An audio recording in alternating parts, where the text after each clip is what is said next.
When my son passed away, my daughter-in-law said, "Don't be dramatic. Pack your bags and learn to survive." I wiped my tears and lived in my car for 2 weeks.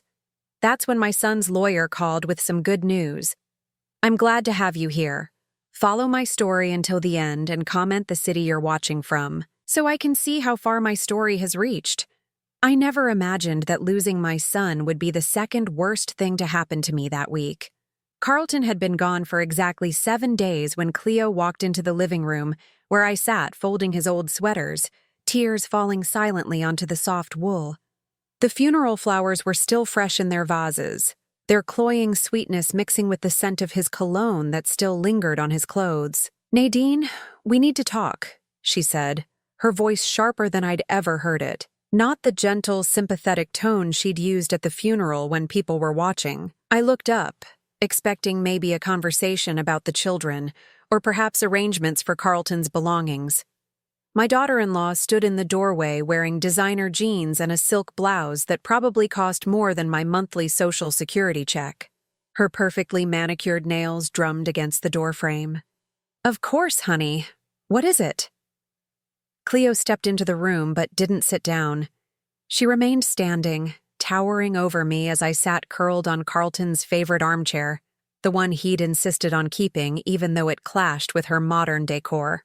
"I've been thinking about the house situation," she began, and something cold settled in my stomach. With Carlton gone, things need to change. The kids and I need space to grieve properly, and honestly, having you here is just too much right now. I blinked, trying to process her words. "Too much? You're always crying, always touching his things, always talking about him like he's still here. It's not healthy for the children to see their grandmother falling apart like this." Her voice was steady, clinical almost. They need stability, not constant reminders of what they've lost. My hands stilled on the sweater I'd been folding.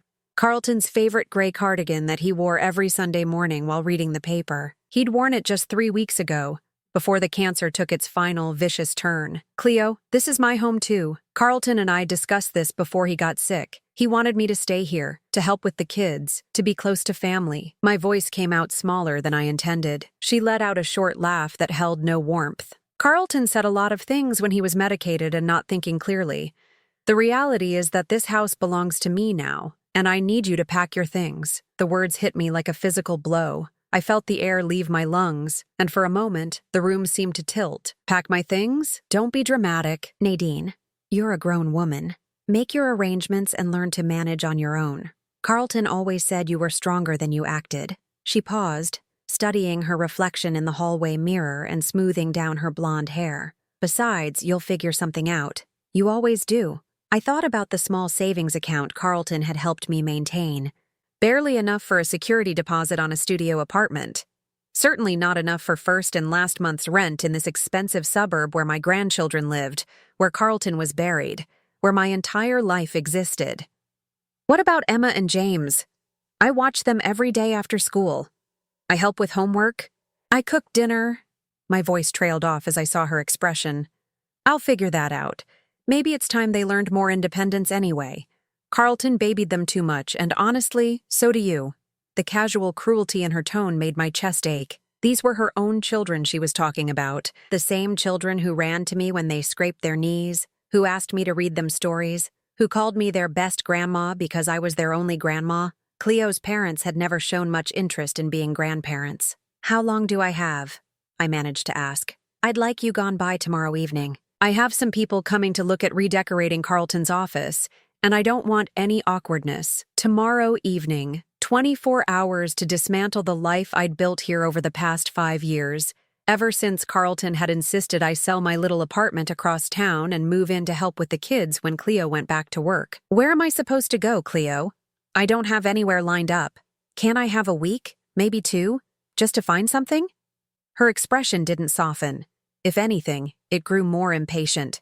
"Nadine, I really need you to stop making this harder than it has to be. Carlton's gone. The situation has changed.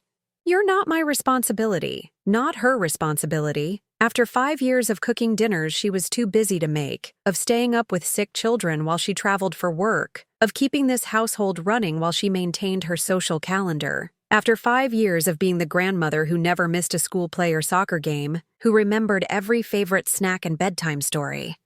I nodded slowly, not trusting my voice to remain steady. "I'll pack tonight." As I started to rise from the chair, Cleo's voice stopped me. "Oh, and Nadine? I'd appreciate it if you didn't make a big scene with the children. They're already dealing with enough trauma. The last thing they need is to see you having some kind of breakdown." That night, I packed my belongings in the same suitcases I'd brought when I moved in. It was shocking how little I actually owned. Most of the furniture in my room had belonged to the house, and I'd gradually given away or donated most of my possessions over the years, keeping only the essentials and a few precious mementos. I tucked Carlton's gray cardigan into my suitcase, along with a framed photo of him holding the kids on their last Christmas morning. I left behind the small television he'd bought for my room, the comfortable reading chair that had been his housewarming gift to me, the bookshelf filled with novels we'd shared and discussed over Sunday morning coffee. The hardest part was writing the note for Emma and James. How do you explain to an 8-year-old and a 10-year-old that their grandmother is leaving without making their mother look like the villain? How do you say goodbye without promising to see them soon when you have no idea where you'll be living or how you'll manage it? In the end, I kept it simple. "Grandma Nadine had to move to a new place, but I love you both so much. Be good for Mommy. Love and hugs always." I left the note on their bathroom mirror where they'd see it in the morning, after I was already gone. I couldn't bear to face their confused questions or see their tears. Cleo was right about one thing. They'd already lost their father. They didn't need to watch their grandmother fall apart too. As dawn broke over the suburban street where Carlton had been so proud to buy his family's dream home, I loaded my car with everything I had left in the world. The trunk barely closed over my belongings, and the back seat held the few groceries I'd managed to grab from the kitchen: crackers, peanut butter, bottled water, things that wouldn't spoil. I sat in the driveway for a long moment, looking up at the house where my son had lived his last years, where my grandchildren were probably still sleeping peacefully in their beds, unaware that their daily constant had just vanished from their lives. Cleo appeared at the front window, coffee mug in hand, watching me with the same expression she might wear while observing a neighbor's yard sale. Making sure I actually left, I realized. Making sure I didn't change my mind and come back to complicate her fresh start. I put the car in reverse and drove away from the only family I had left, with nowhere to go and no idea how I was going to survive what came next. Now I'm curious about you who listened to my story. What would you do if you were in my place? Have you ever been through something similar? Comment below.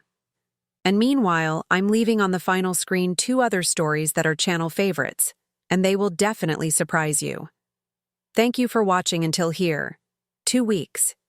That's how long a person can live in their car before the shame becomes almost unbearable.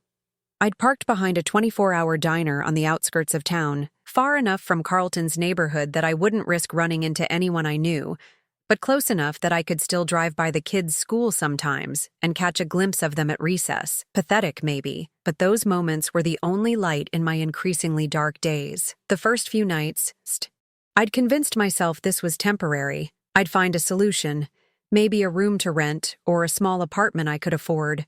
I'd applied to 3 different senior living communities, but the waiting lists were months long, and the deposits were far beyond my reach. The few affordable apartments I'd looked at were in neighborhoods where I was afraid to walk to my car during daylight, let alone live alone at night.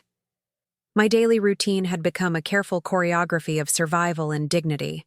Every morning at 6 a.m., when the diner opened, I'd go inside and use their restroom to wash my face and brush my teeth. I'd order a cup of coffee and a piece of toast, the cheapest items on the menu, and sit in a corner booth for as long as I could make them last, sometimes stretching one coffee for 3 hours while I read yesterday's newspaper someone had left behind. The worst part wasn't the physical discomfort, though sleeping curled up in the driver's seat had left my entire body aching. It wasn't even the fear, though every night brought new terrors. Strange noises, flashlights from security guards making their rounds, the constant worry that someone would realize I was living in my car and call the police. The worst part was the invisibility. I'd become a ghost of my former life. Yesterday, I'd seen my neighbor Margaret at the grocery store where I was buying another loaf of bread and jar of peanut butter, my diet for the past week. She'd looked right through me as if I wasn't standing 3 feet away. We'd had coffee together dozens of times, had exchanged Christmas cookies for 5 years, and now I was invisible to her. I understood why. I looked homeless because I was homeless. My clothes, even though I tried to keep them clean in the diner's bathroom sink, were wrinkled from sleeping in them. My hair, usually neat and styled, hung limp around my face. I'd lost weight I couldn't afford to lose, and there were dark circles under my eyes that no amount of concealer could hide. But it was more than my appearance. It was like I'd crossed some invisible line that separated the housed from the unhoused, and once you crossed it, people couldn't see you anymore. You became part of the landscape they drove past, a problem they didn't want to acknowledge. The hardest moment came when I decided to drive by Carlton's house, my former home, to see if I could catch sight of Emma and James playing in the backyard. What I saw instead made my stomach clench with a mixture of rage and heartbreak. There was a dumpster in the driveway, overflowing with furniture and belongings. I could see Carlton's desk, the one where he'd helped the kids with homework every night. His bookshelf, still loaded with the novels we'd discussed over coffee, the comfortable recliner where he'd fallen asleep watching movies with the children on Sunday afternoons. And standing beside the dumpster, directing 2 men who were carrying out more furniture, was Cleo. She was wearing workout clothes that probably cost more than I'd spent on groceries in the past month, her phone pressed to her ear, laughing at something the person on the other end was saying. I watched as they brought out the small dining table from Carlton's office, the one where he'd set up his laptop during his last months when the stairs became too difficult. The table where he'd spent hours organizing family photos, writing letters to the kids for future birthdays he knew he wouldn't see. Cleo waved dismissively as they tossed it into the dumpster with a crash that I could hear from half a block away. I drove away before she could see me, my hands shaking so hard I had to pull over in an empty parking lot and sit until the worst of the trembling stopped. How could she just throw away everything that connected the children to their father? How could she erase him so completely, so quickly? That evening, I made the mistake of checking Facebook on the library's public computer during my daily internet session. Cleo had posted a photo of herself in what looked like a completely redecorated living room. Everything was white and chrome and minimalist. Nothing like the warm, comfortable family space where Carlton used to build blanket forts with the kids. The caption read, "Sometimes you have to clear out the old to make room for the new," feeling grateful for fresh starts and new beginnings. The comments were exactly what I expected. Friends praising her strength, her courage, her ability to focus on the future. Someone had even written, "Carlton would be so proud of how well you're handling everything." I closed the browser without reading anymore. That night, huddled in my car behind the diner, I allowed myself to cry for the first time since I'd left. Not the silent tears I'd been leaking for weeks, but deep, wrenching sobs that came from somewhere so buried I'd forgotten it existed.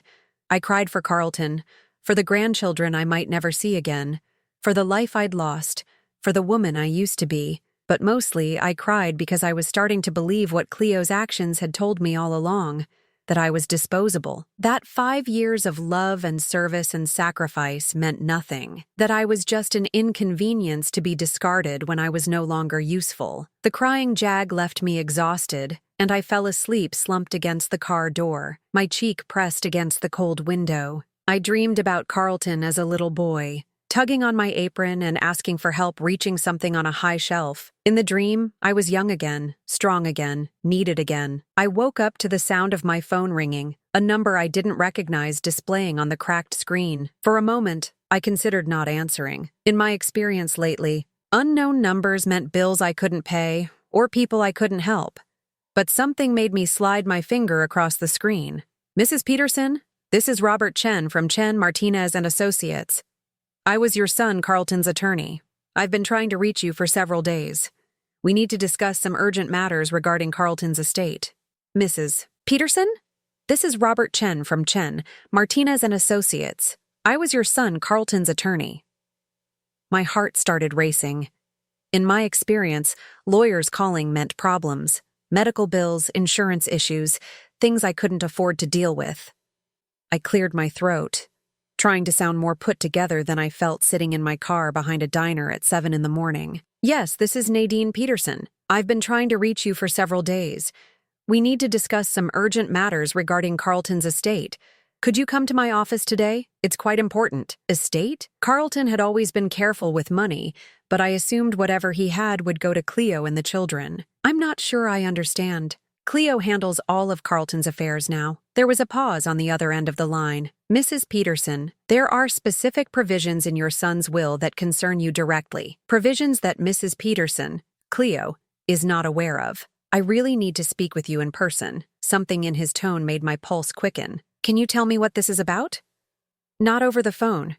Can you be here at 10 a.m.? I'm located downtown, the Morrison Building on 5th Street. I looked down at my wrinkled clothes, ran a hand through my unwashed hair. Mr. Chen, I should probably mention that I'm going through a difficult time right now. I might not look very presentable. Mrs. Peterson, his voice was gentle but firm, please come as you are. This cannot wait any longer. 3 hours later, I sat in the most luxurious office I'd ever been in, feeling completely out of place. Robert Chen was a distinguished man in his 50s, with kind eyes behind wire-rimmed glasses. He'd offered me coffee, which I'd accepted gratefully. It was the first decent cup I'd had in weeks. Mrs. Peterson, before we begin, I need to ask you something, and please answer honestly. What is your current living situation? The question caught me off guard, and I felt heat rise to my cheeks. I'm between homes at the moment. His expression grew concerned. Carlton mentioned that there might be issues with Cleo after his passing. Are you staying with friends? Family? The kindness in his voice almost undid me. I looked down at my hands wrapped around the warm coffee mug. I'm staying in my car. I see. He made a note on his legal pad. And I expected judgment, but his face showed only compassion. Carlton was a very intuitive man.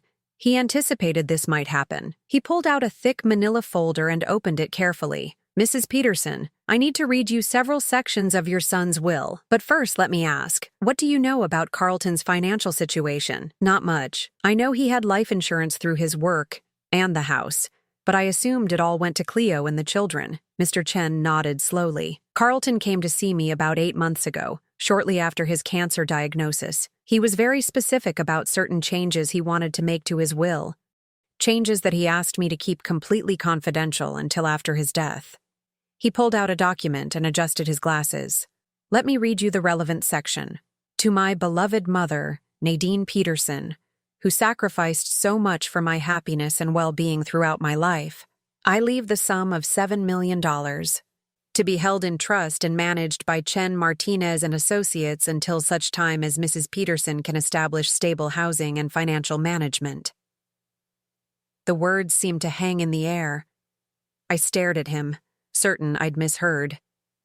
I'm sorry, could you repeat that? $7 million, Mrs. Peterson. Your son was far wealthier than most people knew. He'd been making extremely successful investments for years, and his life insurance policy was substantial. I felt dizzy. But Cleo said, she said everything belonged to her now. Mrs. Peterson, may I ask what exactly Cleo told you? The words tumbled out. The expulsion from the house, the casual cruelty, the complete dismissal of my 5 years of service to the family. As I spoke, Mr. Chen's expression grew increasingly grim. Carlton specifically anticipated this scenario, he said when I finished. There's more to the will that you need to hear. He flipped to another page. In the event that my wife, Cleo Peterson, attempts to remove my mother from the family home, or otherwise cut off contact between my mother and my children, full custody of Emma Peterson and James Peterson shall immediately transfer to my mother, Nadine Peterson, with all necessary financial support included. My coffee mug slipped from my numb fingers, and Mr. Chen quickly moved to catch it before it hit his expensive carpet. Custody? But how is that possible? Carlton filed all the necessary paperwork months ago. He documented several concerning behaviors he'd observed in Cleo, her increasing focus on his life insurance payouts, her comments about starting fresh after his death, her apparent lack of emotional connection to the children's grief process. He pulled out another folder, this one thicker. Carlton also set up recordings of several conversations with Cleo during his final weeks. Conversations where she discussed her plans for after his death, including her intention to send you away and possibly relocate the children to be closer to her sister in California. He recorded her? With legal counsel's guidance, yes, Carlton was very concerned about his children's welfare. He'd noticed that Cleo seemed to view them more as accessories to her lifestyle than as individuals with their own needs. Mr. Chen opened another document. There's also a letter he wrote to you, to be delivered with this information. Would you like me to read it, or would you prefer to read it privately? My hands were shaking so badly I didn't trust myself to hold paper. Could you read it, please? He unfolded a sheet of paper covered in Carlton's familiar handwriting. Mom, if you're hearing this, it means my worst fears about Cleo have come true. I'm so sorry I couldn't warn you while I was alive, but I was afraid she'd turn the kids against you if she knew what I suspected about her true feelings toward our family. I've been watching her for months, and I've seen how she looks at you when she thinks no one is paying attention. I've heard her on the phone with her sister, talking about how much easier her life will be when she doesn't have to deal with Carlton's needy mother anymore. I know she probably told you that you're not wanted, that you're a burden. She's wrong. You are the most loving, selfless person I've ever known. You gave up your own comfort to help us, and I will never forget that. The money I'm leaving you isn't just an inheritance. It's payment for all the years you put our needs before your own. It's also my way of making sure you have the power to protect Emma and James the way you always protected me. I know Cleo will fight this, but I've made sure she can't win. You are their grandmother, and you love them in a way she never has and never will. They need you, Mom. I need you to take care of them. Don't let guilt or doubt stop you from claiming what's rightfully yours.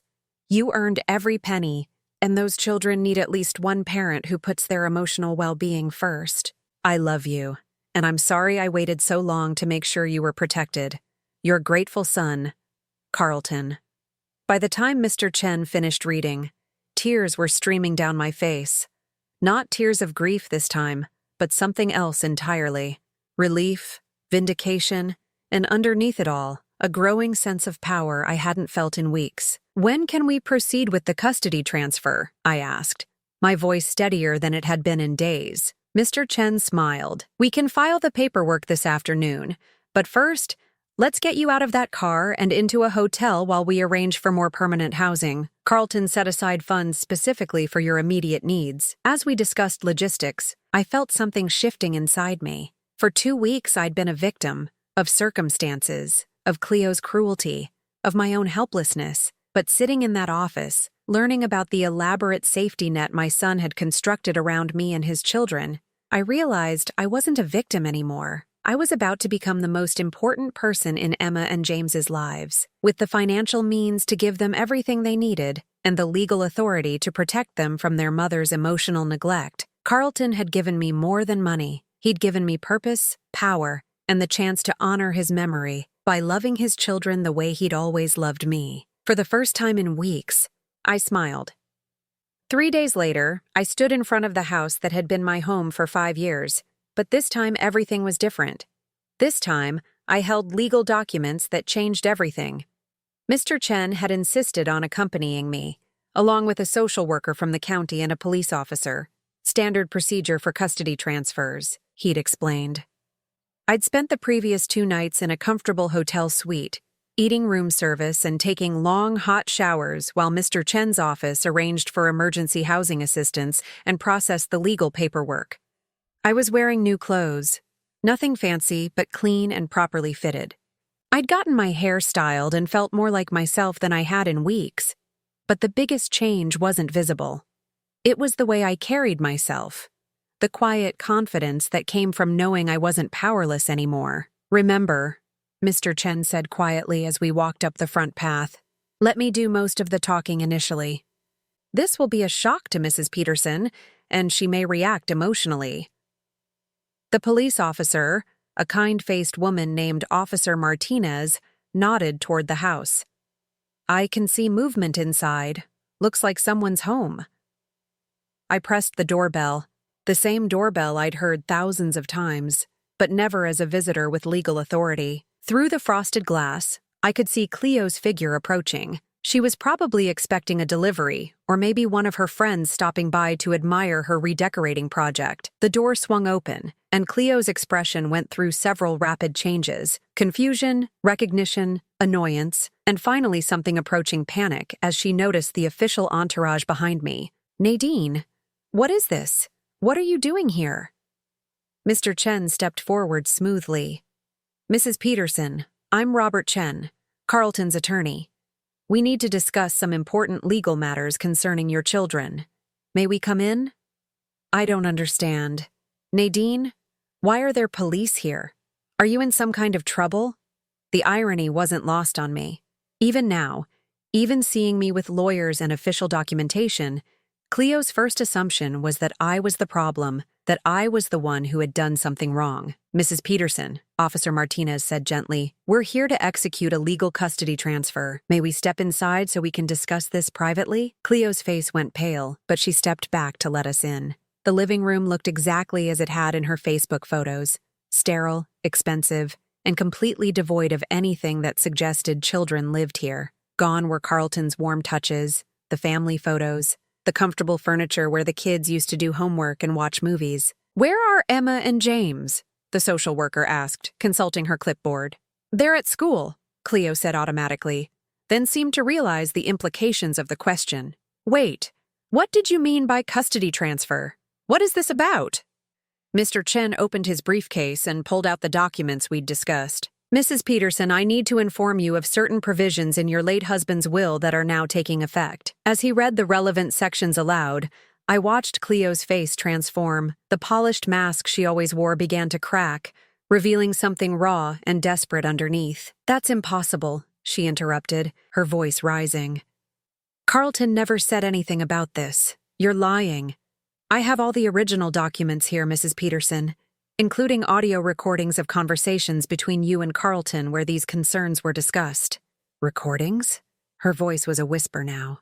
Mr. Chen pulled out a small digital device. "Carlton documented several conversations where you discussed your plans for after his death, including your intention to remove Mrs. Nadine Peterson from the children's lives and potentially relocate to California." He pressed play, and Carlton's voice filled the room. Even after weeks, hearing him speak made my chest tighten with grief. "Cleo, I need to know what your plans are for Mom after I'm gone." Cleo's recorded voice was cold, matter of fact. "Carlton, we've talked about this. Your mother is lovely, but she's not my responsibility. The kids and I need space to heal and move forward." "Move forward to where?" "I've been thinking California might be nice. Fresh start, closer to my sister.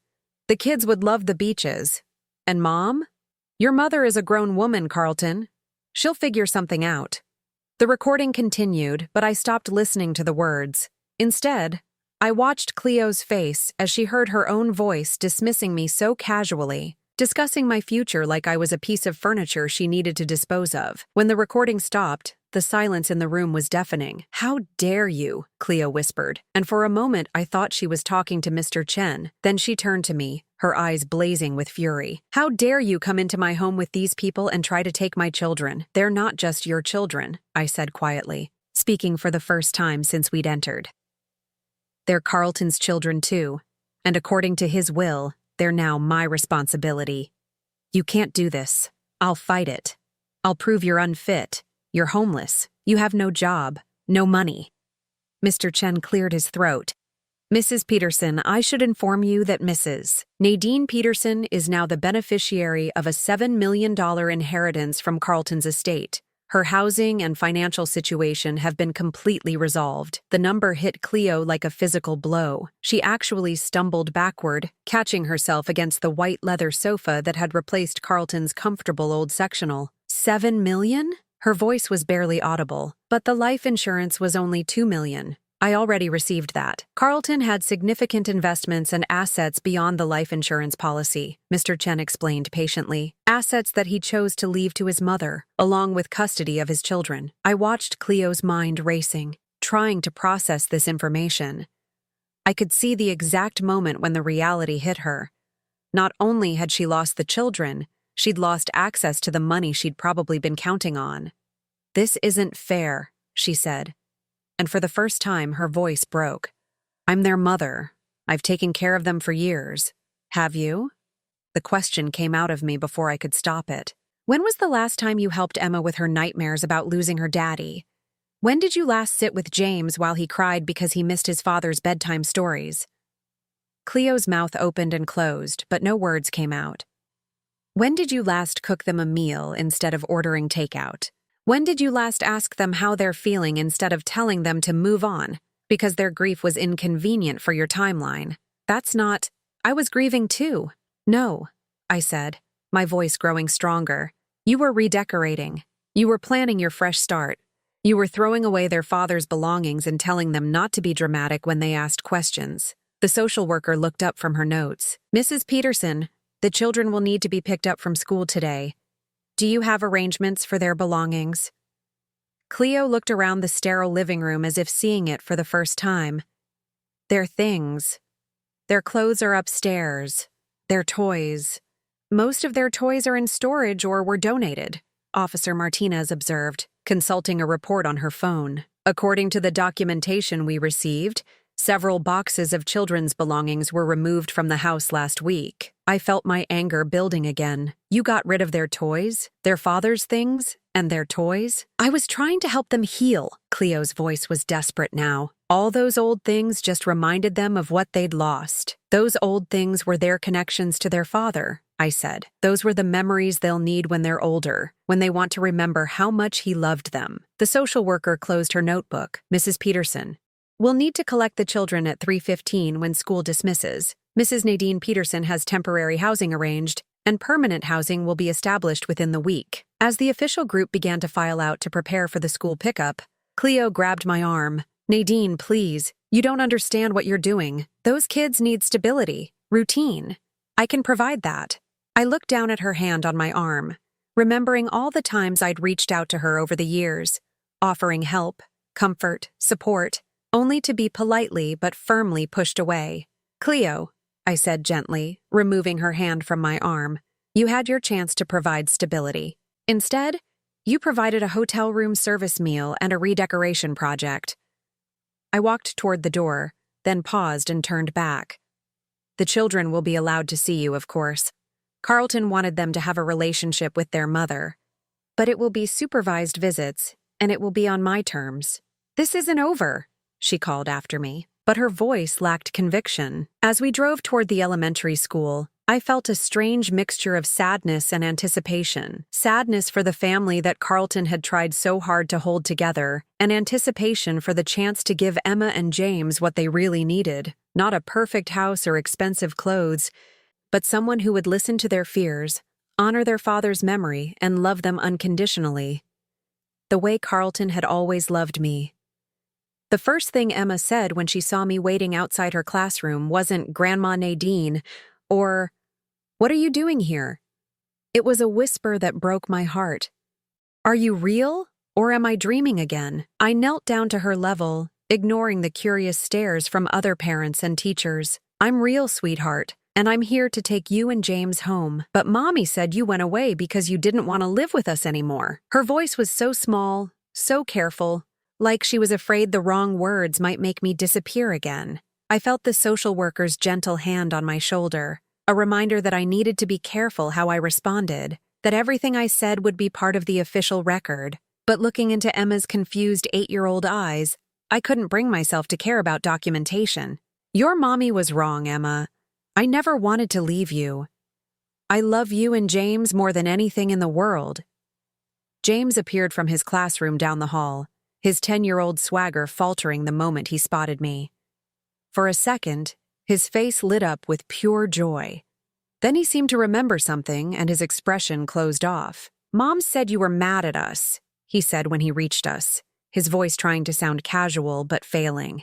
"She said that's why you left without saying goodbye." I looked between these two beautiful children, seeing the careful walls they'd built around their feelings, the way they'd learned to protect themselves from disappointment. In just 2 weeks, they'd already started adapting to a world where people they loved could vanish without warning. "James, Emma, I need you both to listen to me very carefully," I said, sitting down on the hallway floor so we were all at the same level. "I didn't leave because I was mad at you or because I didn't want to live with you. I left because your mother asked me to leave, and I thought I had to do what she said. But you're our grandma, Emma said, tears starting to form in her eyes. Grandmas aren't supposed to leave. You're absolutely right. Grandmas aren't supposed to leave, and I'm never leaving you again. The social worker cleared her throat gently. Children, your grandmother is going to be taking care of you from now on. She has a nice place for you to stay, and all the legal paperwork has been completed. James's eyes widened. You mean, we don't have to live with Mom anymore? The question hung in the air, and I realized that these children had been just as unhappy with their post-Carlton life as I'd suspected. They'd been grieving not just their father, but the warmth and comfort that had disappeared from their home along with him. You'll still see your mother, I explained carefully, but you'll live with me. We'll have our own place, with room for all your things and all your memories of Daddy. Can I have pictures of Daddy in my room? Emma asked immediately. Mommy put them all away because she said they made her too sad. You can have as many pictures as you want. We'll make a whole wall of Daddy pictures if that's what makes you happy. James looked skeptical. Mom said you don't have any money, and that's why you had to leave. How can you take care of us if you don't have money? I smiled, thinking about the conversation I'd had with Mr. Chen about how to explain the inheritance to children. Your daddy made sure I'd have everything I need to take care of you. He was very smart about money, and he loved us all very much.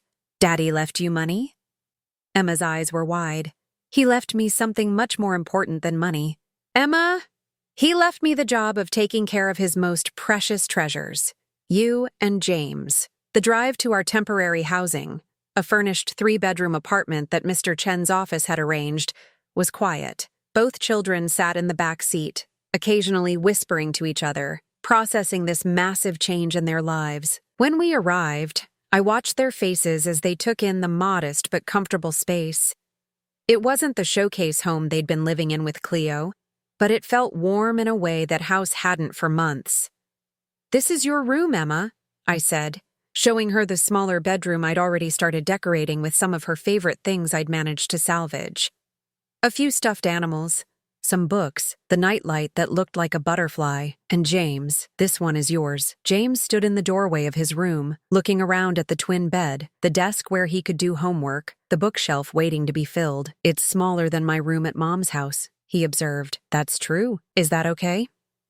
He was quiet for a long moment. It feels warmer, he said finally. Like someone who loves me picked it out. That first evening, we ordered pizza and sat on the living room floor eating it straight from the box, something Cleo never would have allowed in her perfectly maintained house. I told them stories about their father as a little boy, stories they'd never heard before, and watched them laugh for the first time in weeks. Daddy really put peanut butter in his hair? Emma giggled. He was convinced it would make his hair grow faster so he could look like his favorite baseball player. Your grandfather was not amused when he came home from work and found Carlton's hair full of Skippy. What did Grandpa do? James asked, completely absorbed in the story. He sat your daddy down in the kitchen and spent 2 hours washing his hair with dish soap. And then he told him that if he wanted to be like his baseball hero, he should practice hitting and catching instead of experimenting with condiments. As the evening wore on, I noticed small things that broke my heart. Emma automatically started cleaning up the pizza boxes and napkins without being asked, something she'd clearly been trained to do to keep Cleo's house spotless. James kept glancing at the clock and asking if it was time for bed, as if he was worried about breaking some rule. Emma, sweetheart, you don't have to clean up. We can do it together in a little while. But Mom says if we don't clean up right away, we make extra work for other people. Your mom was right that it's good to be helpful, I said carefully. But in our house, we don't have to worry about making everything perfect all the time. Sometimes it's okay to just relax and enjoy being together. That night, after both children were settled in their beds, I sat in the living room and called Mr. Chen to update him on the transition. How are they adjusting? He asked. Better than I expected, but there are signs that they've been walking on eggshells for months. They're afraid to make messes, afraid to be too loud, afraid to show too much emotion. That's consistent with what Carlton documented in his notes about Cleo's parenting style. The good news is that children are resilient. With consistent love and patience, They'll remember how to be children again. Over the next few weeks, I watched Emma and James slowly come back to life. Emma started having tea parties with her stuffed animals again, instead of keeping them lined up perfectly on her shelf.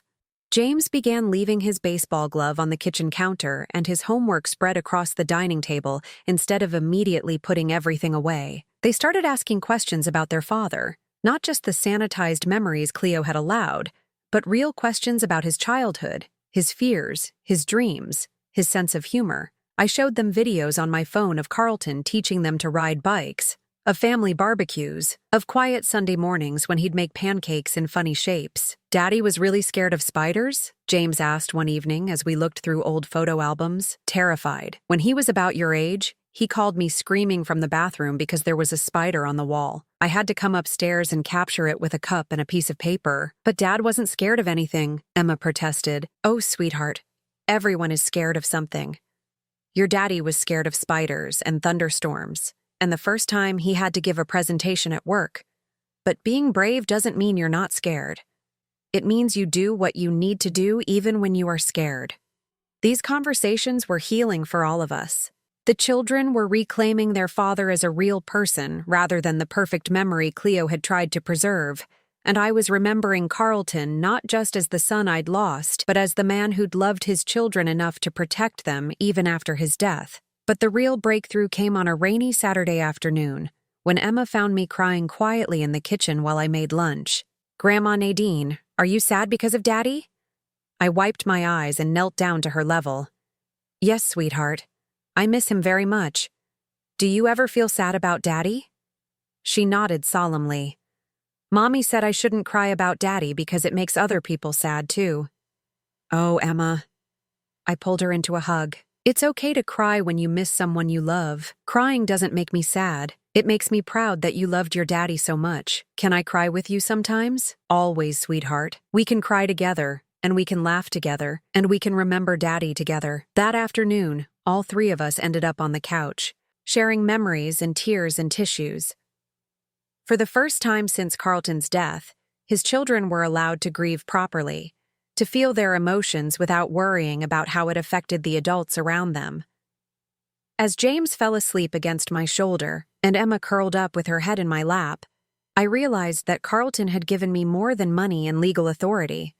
He'd given me the chance to give his children what they needed most: permission to be human, to feel deeply, to love without fear, and in doing so, he'd saved not just them, but me as well. 6 months later, I stood in the kitchen of our new home, a modest 3-bedroom house with a backyard where Emma could practice cartwheels and James could throw his baseball against the fence, and listen to the sounds of children being children. No tiptoeing around expensive furniture, no whispered conversations, no constant worry about disturbing someone's peace. Emma was upstairs playing music while she organized her rock collection, something that would have sent Cleo into a panic about noise levels and mess.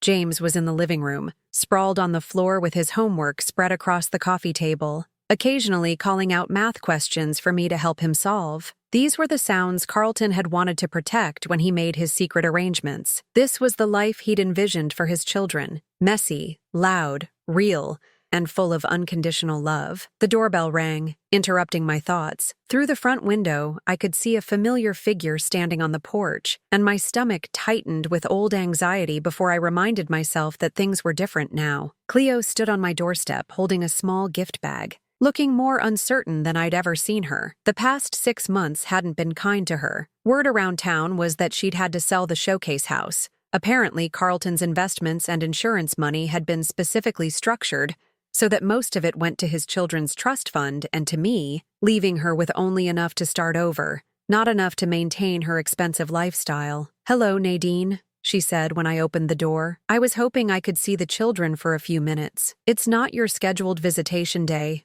I said calmly. Over the months, we'd established a routine, supervised visits every other Saturday afternoon, with the understanding that any changes needed to be discussed in advance. "I know, I brought Emma something for her birthday next week, and I thought maybe we could talk." I studied her face, looking for signs of the manipulation that had once come so naturally to her. Instead, I saw something I'd never seen before: genuine humility. "The children are doing homework," I said, "but you can come in for a few minutes."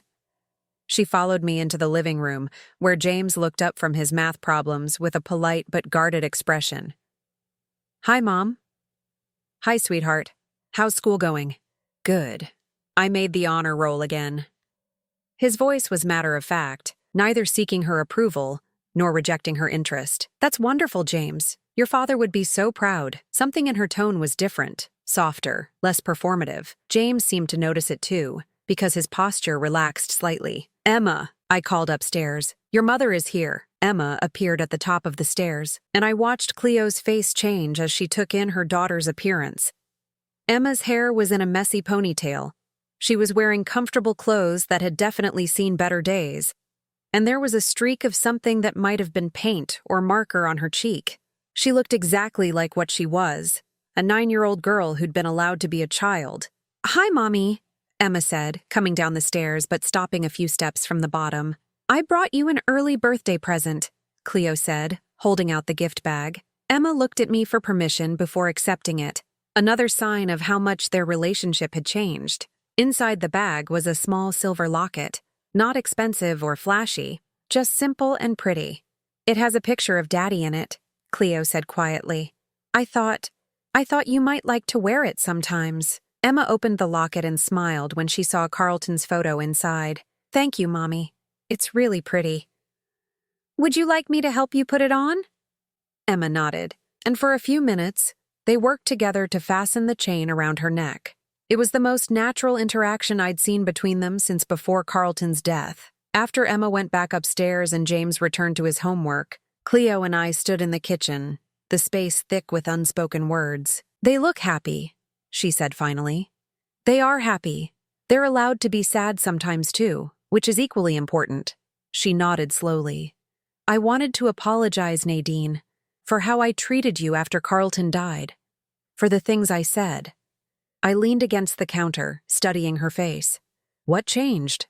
"Losing them," she said simply. "Losing the children made me realize that I'd been losing them already, bit by trying to control everything instead of just loving them. And seeing how much they've thrived with you made me understand that Carlton was right. He knew what they needed, and he knew I wasn't ready to give it to them." It was the closest thing to accountability I'd ever heard from Cleo, and I found myself softening slightly despite myself. "They still need their mother," I said carefully. "Just not the mother you were trying to be. They need you to be real with them, to let them see your emotions, to admit when you make mistakes. I don't know how to do that. I was raised to keep everything together, to never let anyone see you struggle." Carlton struggled too, especially at the end. But he let the children see that it was okay to be scared, okay to be sad, okay to need help. That's what made him such a good father. Cleo was quiet for a long moment, then said something that surprised me. "You're a good grandmother, Nadine, better than I ever gave you credit for. I love them. That's all I've ever done. No, it's more than that. You listen to them. You see who they really are instead of trying to make them into who you think they should be." As she prepared to leave, Cleo paused at the front door. "Nadine, would it be possible to schedule an extra visit next week? For Emma's birthday? I'd like to take both children out for ice cream, just the 3 of us." I considered the request. 6 months ago, I would have been terrified to let the children go anywhere alone with Cleo. But the woman standing in front of me wasn't the same person who'd thrown away Carlton's belongings and dismissed my grief. She wasn't completely transformed. That would take years, if it happened at all. But she was trying. 1 hour, I said, and they call me when you pick them up and when you drop them off. Thank you. After she left, James looked up from his homework. "Grandma Nadine, do you think Mom is getting better?" It was such a perceptive question from a 10-year-old, and I realized that these children had been watching their mother just as carefully as I had. "I think she's trying to get better," I said honestly. "What do you think?" "She seemed sadder but nicer," he said thoughtfully. "Like maybe she misses Dad the way we do now." That evening, after both children were in bed, I sat on the back porch with a cup of tea and thought about the strange journey that had brought us to this point. 6 months ago, I'd been sleeping in my car, convinced that I was unwanted and unnecessary. Tonight, I was the legal guardian of 2 thriving children, living in a comfortable home, with enough financial security to never worry about basic needs again. But the money wasn't the real gift Carlton had given me. The real gift was purpose. For the first time in years, I woke up every morning knowing exactly why I was needed. Not as a convenient babysitter or household helper, but as the person who loved these children unconditionally and would always put their emotional needs first. The next morning, Emma found me in the kitchen making pancakes, Carlton's recipe, with too much vanilla and a pinch of cinnamon that he'd never measured, but somehow always got exactly right. "Grandma Nadine," she said, climbing onto her usual stool at the breakfast counter. "I had a dream about Daddy last night. Was it a good dream or a sad dream?" "Good. He was making pancakes just like you are, and he told me he was happy that you're taking care of us."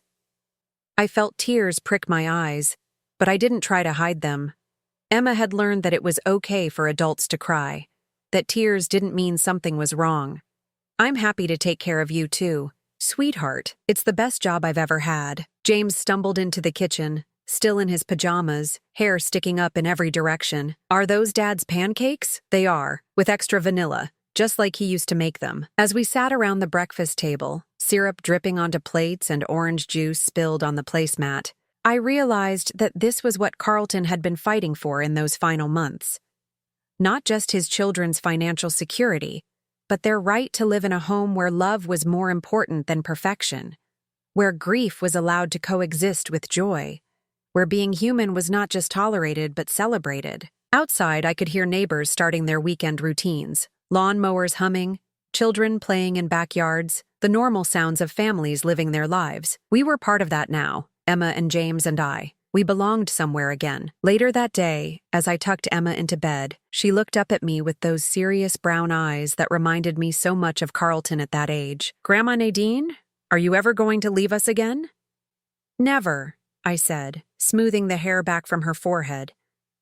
"I'm going to be right here until you're grown up and don't need me anymore." "And then what will you do?" I smiled, thinking about all the possibilities that stretched ahead of us. "Then I'll be the grandmother who spoils your children and tells them embarrassing stories about how their parents used to eat dirt and put peanut butter in their hair." Emma giggled.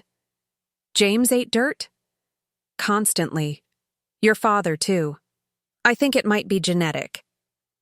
As I turned off her bedlight and headed toward my own room, I caught sight of myself in the hallway mirror. The woman looking back at me was different from the one who'd packed her belongings in shame 6 months ago. She was stronger, more confident, but also softer somehow. She knew her worth now. Carlton had saved us all, his children from a life of emotional neglect, and me from the despair of believing I was disposable. His final gift wasn't just money or legal documents, it was the reminder that love doesn't end with death, that protecting the people we care about sometimes requires difficult choices, and that sometimes the greatest act of faith is trusting someone else to carry on what we started. In my bedroom, I opened the drawer where I kept Carlton's last letter to me, the one Mr. Chen had given me along with all the legal papers. I'd read it dozens of times, but tonight I needed to see his words again. "You are not a burden, Mom. You never were. You are the heart of this family, and I need you to remember that when things get difficult. Take care of my children the way you took care of me, with patience, with humor, with unconditional love. They will need you to be strong, but they will also need you to be human. Thank you for everything you sacrificed for me. Now it's my turn to take care of you." I folded the letter carefully and put it back in the drawer. Tomorrow was Sunday, which meant pancakes and errands and maybe a trip to the park if the weather was nice. Simple, ordinary family life, the kind Carlton had always treasured, the kind he'd made sure his children would continue to have. For the first time in months, I fell asleep without a single worry about the future. We were exactly where we belonged,